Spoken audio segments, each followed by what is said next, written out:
Wanacue. I did their rescue and their pumper. Right. And they wanted me to paint the Raymond Dam on the side of the rescue. Right. And they gave me some pictures. They were decent. But then I asked Cindy, my wife, to go on the internet and get me some better pictures of it, right?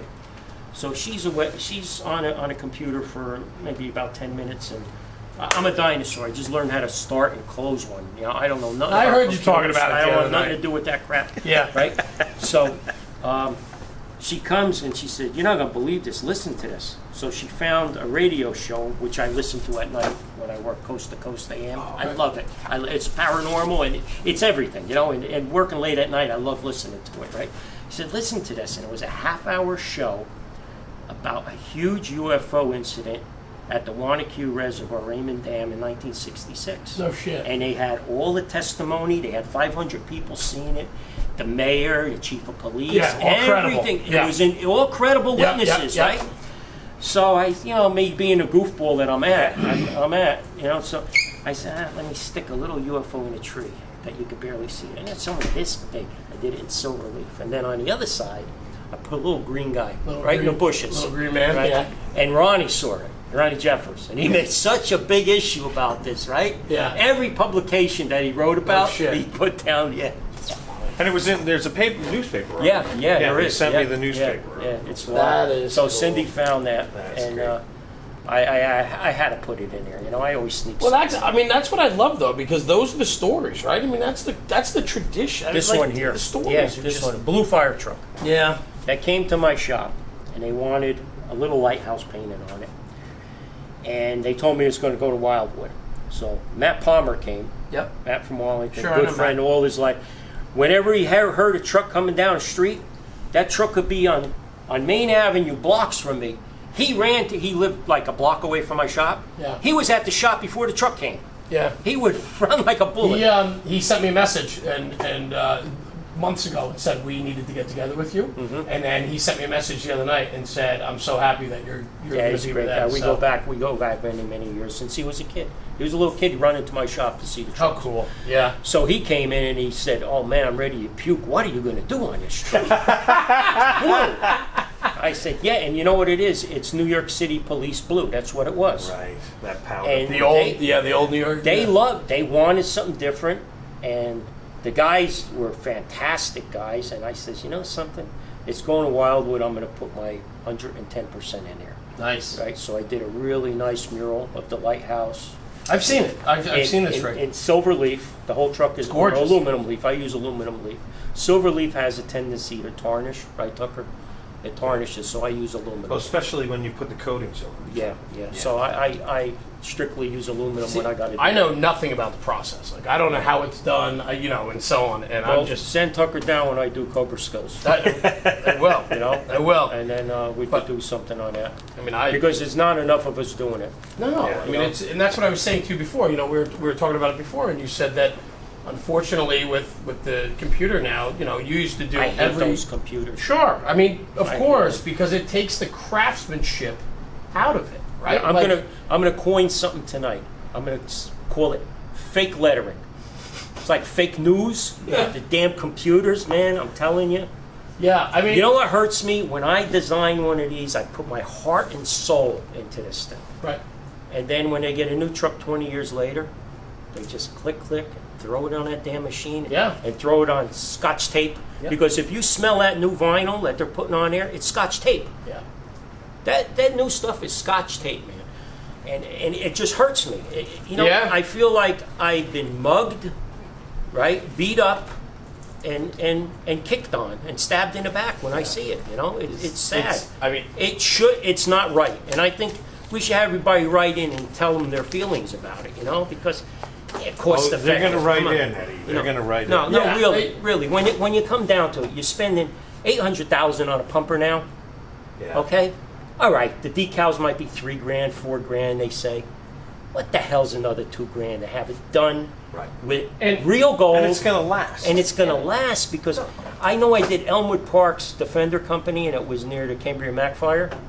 yep, 46, yeah. Right. My gold leaf was nice, but all the the Scotch-like stripes that were by it. Oh, yeah. It's crinkled Melted up like right up, crazy. yeah. Think about it. When that stuff goes next to a fire, and then you got the wax buildup around it. Yeah. For me, It's I mean, hideous. I agree, and what I love about all of this is just the tradition behind it, the storytelling, right? You know, a true craftsman has a story about everything he does, and that's you, Ed, and that's why I'm standing here tonight. Oh, I look at 50 years, right, and this is just a minuscule amount of what you've done, and I just Woody has so many pictures. You lost some in a fire, right? In your house I fire. got 'em. You got them? yeah. And there's more. But I don't. I'm not a photographer. But we Tell them about artwork lasting on trucks. Butchie's truck still has. Yeah, tell him about that. Butchie's pickup truck. He has a dump truck. Okay. Friends with Yeah. Ed for a long time, and Ed asked him. Butch asked him to do his landscaping business on his name on the truck. It's still on. That's a 1975 dump truck. It's still on. The truck is rusted. The bottom's rusted out. He still drives it. The doors practically come up, but that lettering is still on. Yep. All his lettering's still on. Yep. Never touched it up. I believe it. Was never touched up. It boils down to a good friend of mine, Artie. Artie Bungie worked for me for years. Great friend. He was body man. He taught me all the ins and out of solvent entrapment with paints, when to let it, how long to let it dry, when to clear coat it, you know, and all his expertise on that helped me out all these years that my stuff could last. Sure. You know, and I've done trucks 30, 40 years ago to still on. I asked the guys down the shore, you need a clear coat on the truck? You know, you got salt water and everything. And I use a lot of marine paints, right? Because the new enamels are garbage now. So I'm using the best automotive urethanes that they have for clear coat. And I'm using a lot of The marine difference with paints. that is like the drying time. So like a lot of trucks you'll look at now where they have the paint on there, you can see the brush strokes because it's drying at a different. The old paints would take a lot longer to dry, so you get a smoother, just dry nice and smooth. I'm having trouble with some of the new paints with streaks and everything, you know? You And got you put can additives in you it can and everything. yeah you can add stuff to it, but if you don't know that mixture, and he's working with very small quantities, so if you don't know that mixture right off, I mean you could ruin. Got to be a that chemist whole, nowadays to do Yeah, it. yeah, absolutely. You really Yeah. do, because everything's changing. And you know you have to know the humidity and the dew point, and that changes how all the paints dry. Yeah, yeah. And I did my first mural now with a water-based paint, which I'm an old timer that doesn't want to change. Yeah. And I did a mural for Secaucus. I just finished it, and it's a parade plate that they're going to just put on for parades, and it clips on. They're going to clip it off and keep it in their firehouse. So I did it with that, and it worked very well, but it's not going to see a weather. So. Right. You know, I took a gamble, and I love working with it. Yeah. And it's still cleared with regular automotive clear, two-stage automotive clear. But everything's changing. Everything's changing. Paints are changing and everything, you know. We can't get the old paint anymore. So nice you gotta lead really, paint. yeah. You have to really blend it and everything. You have to take care of yourself. You know? Right. Incredible.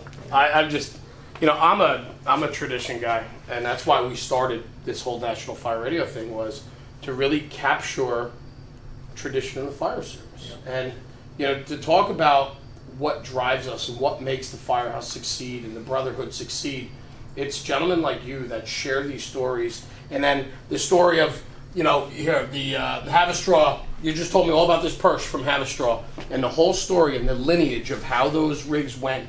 And you knew the guy that bought it, and then the guy that wanted to fix it up and out of his own pocket. And like, those stories fuel the brotherhood. Those stories fuel the tradition. And when we start to find easier ways to do things, we tend to lose track of where we come from.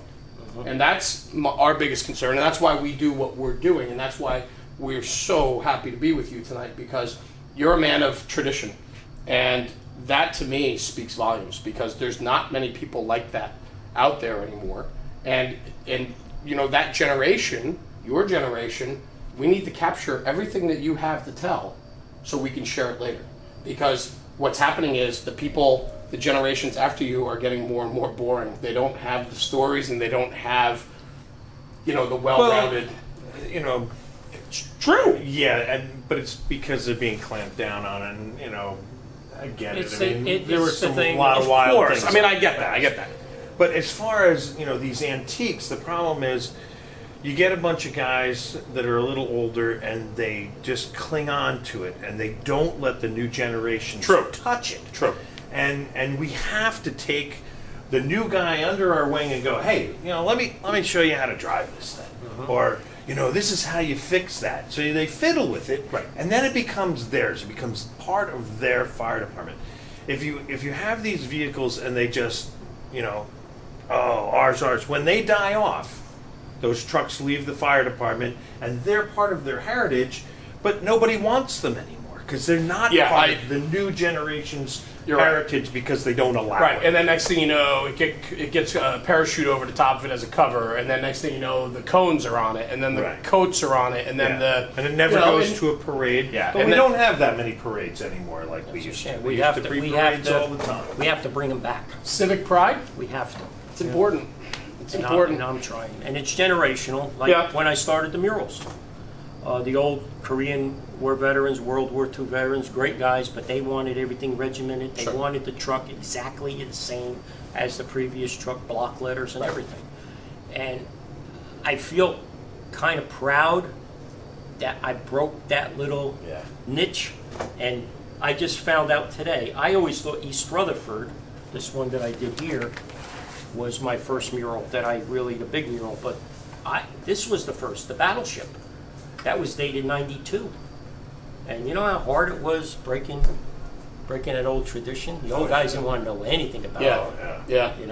But that's where we're at. Believe right me, now. I know, Eddie. I know.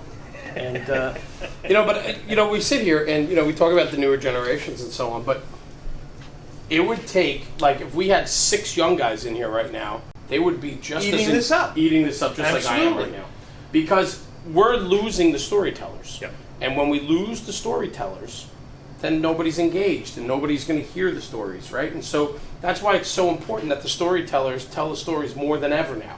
I think the younger guys will listen, and I think they're still interested, and I think... I see when I'm lettering a truck, they're Right. amazed. Absolutely. I said, you're doing that by hand? Absolutely. I said, absolutely. Yeah. But then what I have love to be is... led into that world, which a I lot get of it. times they're not. True. True. But And like you said, like the first guy you saw lettering, nobody's there. And actually, when you lettered our last truck, they said no one was allowed in there. That doesn't bother me. But I also knew that I could come in, and we always don't had listen. some You don't pretty listen. good No, stories. no. And I don't broke listen. in doing motorcycle shows and car shows, striping cars, so it doesn't bother me. It doesn't bother. I love it. Yeah. I like to see the young kids Yeah. enjoy it. But what gets me was when I start a truck, the kid comes in and says, "Hey, is it going to be done today?" I said, "You're going to be done today." I don't want to hear that. I don't want to hear that. And then they say, "When is it going to be done?" And I look at him, I say, "It's going to be done when it's done." Yeah. And Do you see my tent in the back? I'm staying. You can't rush this. No, it takes a big while. It takes a long time to do. And it's also how like inspiration gets you too, because I know with some of the stuff that I do that if you're not into it, it's like, I'm charging somebody for this. But then there's those times where you'll spend 12 hours. You won't go with no food, no Right. drink. I get You're focused and you're just going at it. And I know you do Well, the same Cindy, thing. my wife Cindy, she perfect example. What time you coming home? And I tell her, 7 o'clock, and then she says, "Is that supper or breakfast?" Yeah, right. AM or PM. I get yeah. into this, and I just Yeah. like the East You get Rutherford. lost. truck. Yeah, like this East Rutherford. And it's truck. good when you get lost. Yeah. Yeah, like this one I told you before. It started out with a big canvas on the front because it didn't have a grill. Okay. So I talked Harold Hill into putting a nice ribbon design with East Rutherford real big on it, and then joking around, I says, "Let's put an old ladder truck on it, horse-drawn ladder." Yeah. And he said, "Yeah, let's do that." So what happened is that's one of the blizzards of 92, 93, whenever. And I started working on it. And then my dog Snoopy, a lot of you guys remember Snoopy. I'm not going to get into stories about Snoopy, but he was a one and only type dog, man. He was a nut like me. Yeah. So he's tugging at my leg. I'm working on this thing about 12 hours already, and he wants to go out in a worse way. And it's all right, I'll take a break. So I was going to take him for a walk. I can't open up the garage door. The snow was so heavy, intense. I finally get the door open. He takes care of business. I come in, I look at the mural, and I says, I think this needs a snowstorm. So I put the snow in there. And then the following day, when I'm ready to leave in the morning, because I stayed all night, we had an ice storm. That's where the icicles came. I think this is incredible. That I was- mean, it's one of my favorite ones I've seen, other than the military ones, which we'll get into in a few minutes. But Yeah. this one is just so. But cool. it also shows you how he works because, this was only supposed to be that. Right, And right, then, right. Then the snowstorm comes, he puts that in, and then the icicles the next day, and he just added those.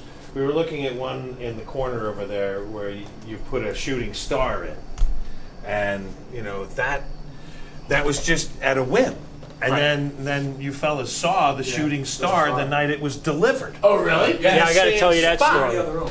in the same spot. Well, so we'll No finish. way. Yeah. We're all Yeah. standing. Oh yeah, yeah. Yeah. I just want to finish this up. Yeah, please. On the way home, my car's sliding all over the place. So if you look at the back wheels, they're skidding all over the place. Yeah, I get into them. I don't count the hours. I just want to see the look on you guys' faces because listen, You mean this look right now? Because I'm like, this is incredible. you go into burning buildings where we run out, And big inspiration, I met my wife in 1970, 71 I should say. And she knew that my friends were at Wallington. And then she says that her dad is a paid fireman in Passaic. Oh, really? So he was Tillerman at Westside. So, he was something else, Tom Ciosi. He was a really inspirational guy to us. Yeah. And Wow.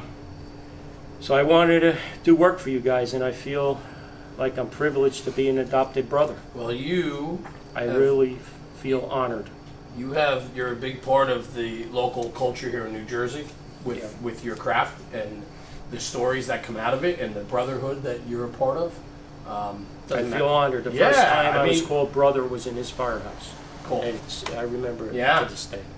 Yeah, I mean, but you're helping us. You're helping us remember. You're helping us Yeah. build that culture in our firehouse so that we don't forget. And- Things like this. Yeah. And you know what convinced me? The Passaic fire of 87. You had mentioned that the other night. 87? 84. 84, yeah. That's what convinced 85. me. 85. Yeah, that's what convinced Every me to weekend. specialize. Because that was 2 blocks from Mom's house. Cindy was with me. And we were scared shit because her father was ready to retire. And we got some ice water jugs to bring to him. And we walked down 8th Street because everybody knew me. They let me through. And by the time we got to him, he was fighting the houses. Yeah. And they were going off one after the other, man. So we finally find them, and she's relieved, I'm relieved. And just the typical jokester that Tom was, he says, "What are you bringing me hot water for?" With a half smirk on his face. I'm going to tell you, these eaves were imploded. They were just spontaneous. light But off. it was unbelievable. And a factory that we walked past, I looked and I saw it smoldering a little bit. And I told Cindy, I said, that's going to go soon because that was an old handkerchief factory. Because my mom and aunt used to work there. Right. And sure enough, when we got at the other end of 8th Street, we looked back and we saw that whole building. And that was a building across the street from the fire. Yeah. Woody, how big of a fire was that? Woody knows a lot Bad. about that. Yeah, That with was- like blocks. Blocks. Yeah. Yeah, You should do a 7 story on blocks. Several blocks. Oh, several. Okay. The shop right is there now. Yeah, I know exactly the area. Yeah. Yeah. Yep. Yeah. That Both was sides of the street. that was 85. Labor Day fire, Maybe 85. weekend. I thought it was Labor 80 Day, so it's I just thought it was this weekend. 87. No, 85. 85? I was on That's that when the year. photo club started. Yeah. 75. And then and Dad's engine was one of the first ones there, and all the hydrants were open because kids were cooling off. It was Right. hot. There was no pressure. They tried getting from the water, from the river, Yeah. and they were getting rocks. There's nothing left. It was low tide. They couldn't get any water even. Wallington's engine 202 was pumping, had a submersible pump over 8th Street Bridge. It was pumping water with a hydraulic pump up over the bridge to go down the street. It was a mess. And the ambers were all over the place. Oh, They were yeah. pieces of wood. They were little ambers. You They were had flying embers all this over. big, like pieces like this big, all the way to Mooneye. I brought my wife, which was my girlfriend at the time, There's a to work picture the of next the day. Garfield firehouse that Oh, looks yeah. like night. And they said it was like 4 in the afternoon when the picture Yeah, was roofs were starting on That fire in far. Wellington. I ran Yeah. to my shop. I just got into my shop at the time, and I had a bunch of my antique cars in there, and I was hosing the roof off because these things were flying all over the Holy place. cow. Wellington actually had a report of a dumpster fire in farmland, and we were coming back, and we saw all this smoke. We went back. Passaic's got a job, you know. We went back to the firehouse, we're hanging out. Before we knew it, it wasn't long. They were calling Wellington in for an engine. It wasn't long after that my company went to stand on Midland and Main because the embers were blowing onto the scrapyard roof and the funeral home roof, and we were standing there putting, Wow. yeah, Wow. Yeah, Crazy. It was crazy, man. 3 days. And then, This fireman had a heart attack and died. Really? yeah, Yeah. his house was right next to Washington Hose Company on, what's that main road by UPS, Woody? Is that Washington Ave? No, it's County Ave. County Ave, yeah, yeah. And I think they dedicated, I think the widow passed away and she donated the house and they enlarged the firehouse. Oh wow. And that was the fella that died in the Passaic fire. Wow. Yeah. Crazy. Yeah, actually 3 days and then some. And these are West Patterson's. Yeah. This was the truck upon delivery in 1941. That's gorgeous. And what I have is the outline of the New York City skyline the way it was in 41 in the distance here, over here. And then this is it now. They restored it, but they wanted to jazz it up a little bit. So we put a lot more gold on it. And look at the New York City And then the skyline. skyline is the way it was right before the tower. I did that right before the towers went down. And that truck is in West Patterson. Maybe you could come down when I'm doing Cobra Skulls Yeah. Antique at this firehouse. So Okay. maybe you could come down. Yeah. This to me is just jaw dropping, right? Like This is the a mural fact- on a new truck. The by fact, way. the fact that you took the New York City skyline from what year? 41, I believe. 41, right?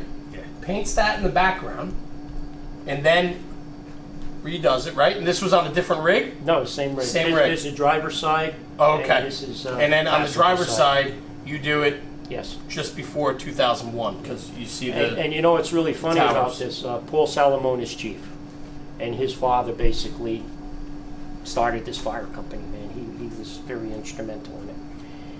They just changed the name, I believe, to Woodland Park. Right. But he wanted West Patterson on that truck. Nice. This I can't get over the detail of this, Tucker. Look at this. Look at these tires. And it's It is incredible. You know what the funniest thing? Even the wild. GMC grill, yeah. The funniest Wild. thing here is I did this in their firehouse in the back room, in the meeting room. All the guys were around. And when I took the doors off and put them on the table, I took my 600 grit sandpaper, wet it down with soap, and just started sanding. They went crazy. They went freaking nuts. What are you They couldn't doing? react. Yeah. Holy Well, you cow. gotta prep. You gotta prep the Gotta surface before you start the artwork. Yeah. That is my gosh.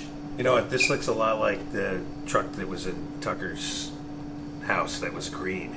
Remember? And Yeah. remember how they changed? It had that light on it, and it has that on it now. Yeah. So What year was that one? that was around the same 46? time. Same style. Yeah.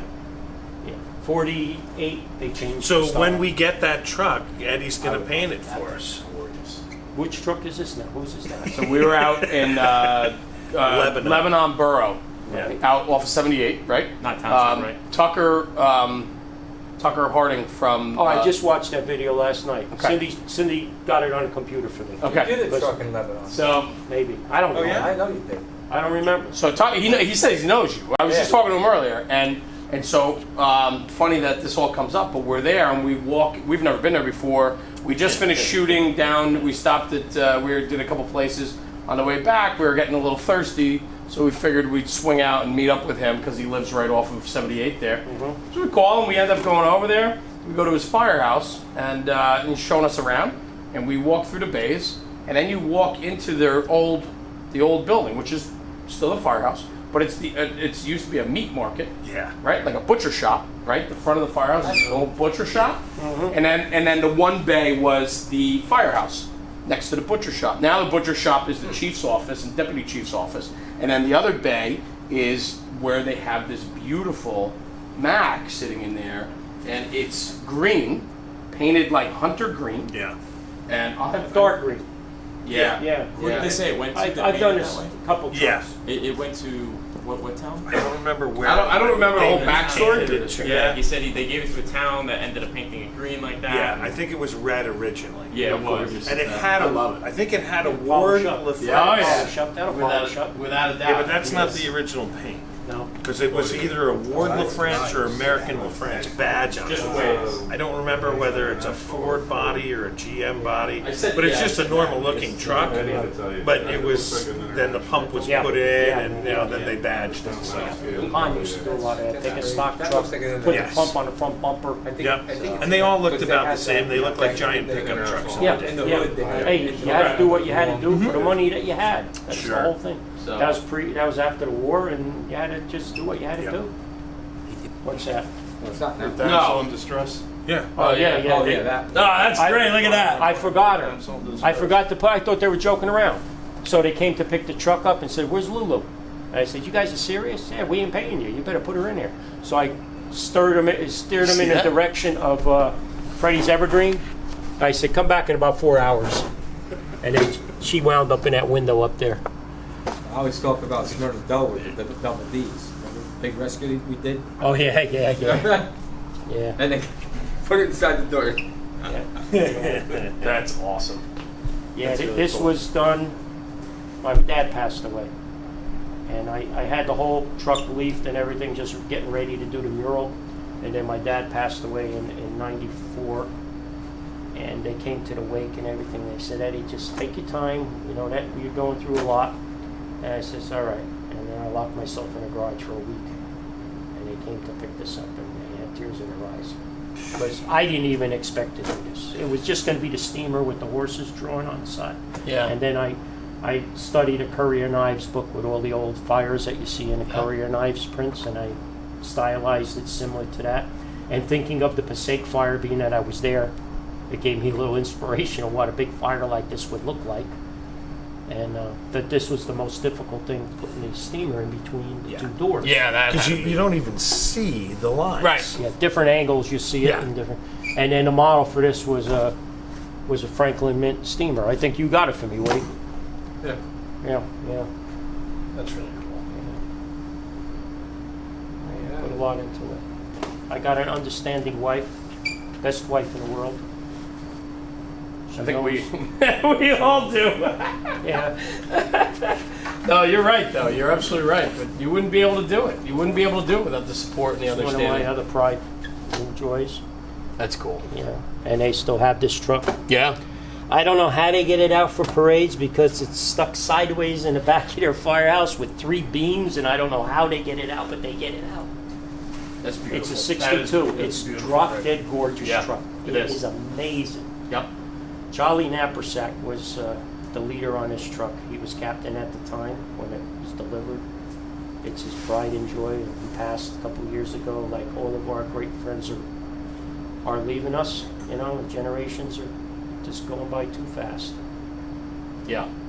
And this is when I was taking care of my mom for 7 years. I caregave her, and they wanted me to do this, and that was like towards the end of my mom's life. And it was a release for me to go there at night to work on it, and I put a lot of time into it. It's gorgeous. Yeah, it came out really nice. Absolutely gorgeous. And I got 2 wonderful daughters that help me once in a while. Jenny's the artist, and Katie's the computer wizard. There you go. Jenny helped me with a bunch of trucks. And it was funny, she was helping me with Richfield. Is it Richfield Park, Woody, that's on Teaneck Road, or Richfield? The little firehouse. Richfield Park, probably. Richfield Park. Yeah. Yeah. And I was painting an eagle, and she helped me with the feathers. So we got a picture of her helping me with the feathers with red nail polish. So my good friend, good old Duffy from Palisades Park, puts it on the internet. Hey Eddie, nice fingernails. Where'd you get nails done? And Jenny helps me with a couple trucks here and there. Yeah. That's cool. And Cindy also. We did a truck last summer for Little Falls, that she helped me stripe the whole truck, a 41 Nice. GMC. Nice. So it's a family tradition. I have my kids and my wife helping me once in a while. And Woody, he helped me for years. You know, cleaning Awesome. the trucks, taping them off, Sure. taking my pictures. I mean, that's the thing, right? You see this, and it's like, wow, this is incredible. And you sit here and you talk about this. Right. But then you talk about what goes into that, right? Like, not only just the artistry of it, you know, of actually painting it and doing it, but, you know, Ed, you're talking about the stencils, the Right. prepping, I mean, how much, a lot of the time goes into just the prep work. 2 days on the truck to prep it right. Yeah. To get it Before right. you even put paint on it. Yeah. Because Yeah. there's a lot of Yeah. wax when it's delivered. Yeah. Yeah, You gotta strip everything I off, the really paint doesn't tell the stick to it. salesman not to wax it, but it's nature. They want that truck Sure, of looking course. good. Yeah. And even if when you tell them not to, I don't trust that. Yeah. And a lot of times there's a lot, even a compound, when they wet sand it, there's a lot of, you got to take your time doing it. You Right. have to. And solvent and trapping is the main thing. You know, there's a lot of great artists out there that are fantastic, but I could tell when they rushed it because you'll see the gold chipping. Because what happens is the base ain't dry and they clear it too soon. And you get solvent entrapment. You know Yeah. about that. You gotta have Everything has to breathe, and Have you to gotta breathe. let the one dry before you Yes. can put on the Yes. next. And if you don't, then you're gonna have movement underneath, and it'll just chip it. Got to be a chemist now. Yeah. There's a lot involved with this that the The average gas person gets doesn't. trapped in between. Yeah. Yeah. Really? Yeah. And waxing too. And then you'll have one Yeah, cure it'll at a lift the different gold. time, Yeah. and then it just starts moving. and a critical thing with hand done gold is I tell the guys to wait at least a minimum of a month before they put any kind of wax on it. Because then you get solvent entrapment. The paint has to breathe and dry. What happens when it's waxed? Yeah. That traps it wax in. traps it in, bounces back and forth. 5 years down the line, it chips. You know, so. And, Wow. and all these trucks that you see in pictures, 20 years, 30 years, the gold is still on it. Because Yeah, well, that's, I mean, Woody was just talking about that, my right? friend That- Artie, I got to thank him so much what he taught me. Yeah, but look at all the antiques that have this beautiful paint on them, right? And they're 50 years. I mean, 40, 50 years. I mean, they look Well, beautiful, the right? battleship was done in '92. Right. That was And 92. that's been abused. It was taken This was care a of working as best as company, it right, was a Scott? working That was company, yeah. That was a paid department. That was a paid department on that. Imagine that. I got to paint a Jap Zero where that chip is, but we have to put some kind of plane up there. You know, we got to do something there. Yeah. Yeah. Yeah. And That, that's, I mean, how many career companies did you ever paint? not many. Not many. I think yours, Yeah. and no, really, when you come down to it, I did a bunch for Passaic when my father-in-law was on. He got me a bunch of jobs in Passaic, but it's cost problems now. They want decals. They don't want to spend the money. What are you going to do? You know. But a lot of these guys run Union Beach ran car shows for this mural, you know, and beefsteaks.